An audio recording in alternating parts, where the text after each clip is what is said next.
Já tô na área para trazer as análises dessa terça-feira, dia 1º, onde teremos oitavas de finais com dois jogos excelentes para a gente poder trabalhar: Real Madrid e Juventus e também o Borussia Dortmund contra a equipe do Monterrey. Eu vou analisar detalhadamente aqui esses dois jogos para você, beleza? Vamos lá, começando com Real Madrid e Juventus, mas antes, já curte o vídeo, já deixa o seu like, porque todos os dias, né, durante esse mata-mata do Mundial de Clubes, estarei trazendo aqui análises para vocês, tá? Então já curte agora mesmo o vídeo e já se inscreve no canal para você não perder absolutamente nada, beleza? Faz isso agora. Esse jogo do Real Madrid contra a Juventus, a tendência, o que eu acredito, é que teremos um jogo bem interessante, tá? O Real Madrid sim é favorito. Para mim, essa odds é uma odds justa, ainda mais por conta da atuação da Juventus diante do Manchester City, onde a Juventus foi amassada pelo Manchester City, perdeu de 5-2, mas a verdade é que esse 5-2 da Juventus contra o Manchester City foi um placar muito mentiroso, né? Foi um placar muito mentiroso porque jogou muito, velho. O Manchester City poderia ter marcado mais gols. Os dois gols que tomou foram os únicos dois chutes da Juventus no gol, né? Sendo o primeiro um bago entregue pelo Ederson. Mas se eu fosse colocar assim um placar que era esse jogo do Real Madrid, da Juventus contra o Manchester City, eu diria que era aquele 7-1 contra a Alemanha, tá? Foi um amasso realmente do City. Óbvio que o Real Madrid está vindo uma transformação ainda maior comparada ao City. O City fez uma temporada muito ruim, horrível. Na temporada do Real Madrid também não foi uma temporada boa. Não ganhou nenhum título. E não só o fato de não ganhar nenhum título, né? Não foi tão competitivo como a gente espera que seja o Real Madrid. Não é à toa que o Ancelotti foi demitido e que o Real Madrid veio com o Xabi Alonso. E aí tá tentando o Xabi Alonso colocar e implementar o seu estilo de jogo. E vai levar tempo para ele implementar esse estilo de jogo. Nos 3 jogos do Real Madrid, na fase de grupos, teve um empate com o Hilal, depois ganhou, né, teve 2 vitórias. O último jogo contra o Salzburg foi um jogo onde teve mais a cara do Real Madrid, principalmente no primeiro tempo, onde o Real Madrid controlou o jogo, criou muitas oportunidades e fez um ótimo placar no primeiro tempo por 2-0, né? Fez um 2-0 contra o Salzburg. O segundo tempo, o Real Madrid já fez algumas trocas, né, obviamente, mas já foi bem pior, né? Para esse jogo aqui, a tendência é que o Mbappé já esteja como titular. E aí, trazendo o cenário que eu vejo para esse jogo para vocês aqui, é um jogo que eu não gosto de apostar no resultado, por mais que eu veja o Real Madrid favorito, por mais que a odds da vitória do Real Madrid esteja uma boa, mas ainda o Real Madrid não me passa tanta segurança assim para apostar na sua vitória diante de um time que é forte europeu. Óbvio que está abaixo do Real Madrid e a Juventus, é um time pior do que o Real Madrid, sim, mas é um time forte. Então eu não gosto de pegar essa vitória no pré-jogo. Eu prefiro esperar o ao vivo. Se o Real Madrid estiver criando muitas oportunidades, amassando a Juventus, assim como o City fez, né, ou algo parecido, aí beleza, eu estaria a favor da vitória do Real Madrid, mas no ao vivo, beleza? Mas no pré-jogo, o que é que eu gosto de trabalhar? Eu gosto de trabalhar o mercado de gols, beleza?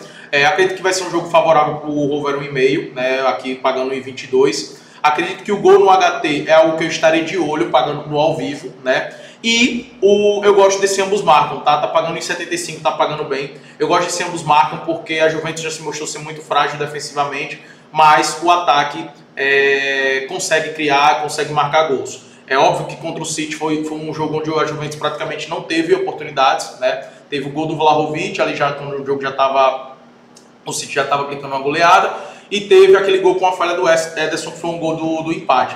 Mas esse Real Madrid ainda é um time que dá muitos espaços para os adversários, por isso que para a Juventus também marcar um gol é interessante. Eu gosto desse ambos marcam e eu gosto de trabalhar nos mercados alternativos. Para a Juventus dar pelo menos 2 finalizações no gol, para o Real Madrid dar pelo menos 3 finalizações no gol. O mercado de escanteio eu vejo com bons olhos, tá? Principalmente para o Real Madrid marcar pelo menos ali 3, 4 escanteios. É algo que eu gosto bastante aqui e vale a pena trabalhar. Esses mercados alternativos, assim como o mercado de gols também. Os outros mercados de resultado, handicap, até mesmo a classificação do Real Madrid, eu recomendo você trabalhar no ao vivo e não no pré-jogo, porque é um jogo bem complicado. O Borussia Dortmund, eu sigo um pouco a linha do jogo passado que eu analisei para vocês. Esse jogo também, eu vejo o favoritismo do Borussia Dortmund, acredito que vai até avançar, passar de fase, mas eu não vejo um jogo fácil para o Borussia Dortmund. E por que eu não vejo um jogo fácil do Borussia Dortmund? Porque eles estiveram em um grupo totalmente acessível, só que mesmo estando em um grupo totalmente acessível, eles sofreram, tá? Contra o Fluminense foi pior do que o Fluminense. contra o Mamelodi. Eles venceram por 4-3, mas no final do jogo estava o Borussia Dortmund fazendo cera, né? E o Mamelodi pressionando em busca do empate.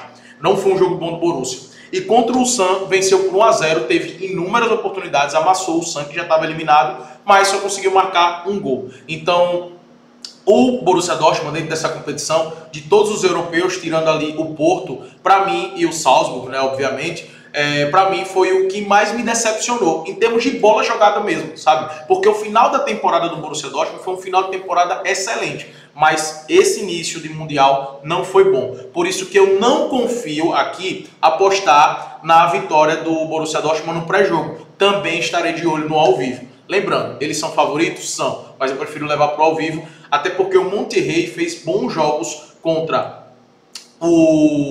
a Inter de Milão, tá? Onde se defendeu muito bem, contra o River Plate, onde se defendeu muito bem, e venceu de goleada o Urawa Reds, tá? De goleada e com totais méritos, também jogou muito bem. Por isso que é um jogo que, para mim, dos europeus, quando saiu as oitavas de finais, né? Para mim, o Borussia Dortmund era o europeu que tá com a cara de que pode se complicar, tá? Por mais que seja favorito, mas eu recomendo vocês validarem no ao vivo. Dito isso, existem outros mercados que a gente pode trabalhar, que eu quero mostrar aqui para vocês. O primeiro é para o Borussia Dortmund dar pelo menos 3 finalizações no gol. Eu gosto dessa aposta, porque o Borussia Dortmund é um time que imprime um ritmo muito forte, né? Costuma ter a bola e costuma finalizar também bastante, até mesmo de fora da área, e buscar o seu centroavante, que é o Guirassy. Então eu gosto bastante desse mercado. Pro goleiro, aí três chutes no gol, 3 chutes do Borussia Dortmund. Eu gosto de estar de olho também no mercado de jogadores, e aqui trazendo para os jogadores do Borussia Dortmund inicialmente, eu gosto do chute no gol do Guirassy, que sempre paga bem, paga ali 1,25 para complementar odds. É excelente, tá? É excelente mesmo. Então é o que eu gosto bastante. Eu gosto do Kobel para fazer pelo menos 1 ou 2 defesas. Esse time do Monterrey tem um excelente contra-ataque com muita velocidade. Isso ficou claro nos jogos contra a Inter de Milão, os contra-ataques que eles aproveitaram, e também no último jogo contra o Urawa Reds, principalmente, né? E eu acredito que o Borussia é um time que dá esses espaços e o Monterrey vai ter esse espaço. Então é algo que eu gosto bastante de trabalhar esses 2 jogadores do lado do Borussia Dortmund. Já do lado aqui do Monterrey, tem alguns jogadores também que é interessante, né? Esse Bertarami, né? Ele é um cara que é o principal jogador de ataque ali do Monterrey, e também é um cara que gosta de finalizar bastante, né? Até mesmo de fora da área. Vale a pena estar de olho na finalização dele. E outro jogador que eu gosto muito de trabalhar é o De Ossa, tá? Esse volante aqui, que para mim é o principal jogador do meio-campo, o principal jogador do meio-campo defensivo é o De Ossa. Cara, que volante bom, que volante bom. Os 2 jogos que ele jogou de titular, jogou muito bem, muito bem. E para esse jogo vai ser fundamental. Como o De Ossa é o cara que costuma dar esse combate, né, no meio-campo, esse volante bem marcador, eu gosto de trabalhar os desarmes dele. E para ele dar 2 desarmes, para fazer 2 desarmes, está pagando muito bem. Ele que, como eu falei, vem num momento muito bom, né, de desarme, vem de uma grande partida contra o Urawa, e para mim é o principal jogador do meio campo. Então também uma bet que eu deixo aqui para vocês, essa que tá excelente, tá? Galera, é isso que nós temos. São 2 jogos que a gente precisa ter cuidado na hora de trabalhar, por isso que eu vou deixar mais pro ao vivo. É diferente de outros favoritos que a gente tinha muito claro, né? Como o PSG, como o City, como o próprio Bayern, né? Onde eu compartilhei algumas bets ali para vocês gratuitamente que bateu. Mas aqui é diferente, tá? Aqui esses jogos eu vejo um pouco mais de equilíbrio. Não que Real Madrid, não que Dortmund não seja favorito. Eu até acredito que ambos irão se classificar, que ambos irão ganhar o jogo. Mas eu não acredito que vai ser um jogo fácil. Eu não acredito que vai ser um jogo fácil. Nem para o Real Madrid, que é contra a Juventus, e nem para o Borussia Dortmund, mesmo contra o Monterrey, tá? Que o Borussia Dortmund não tem fazendo boas atuações. Por isso que o resultado, velho, não faz no pré-jogo. Espera no ao vivo, vê o que está acontecendo nos jogos, e aí você toma a sua decisão. Fechou? Lembre de curtir o vídeo, se inscrever no canal e vamos para cima.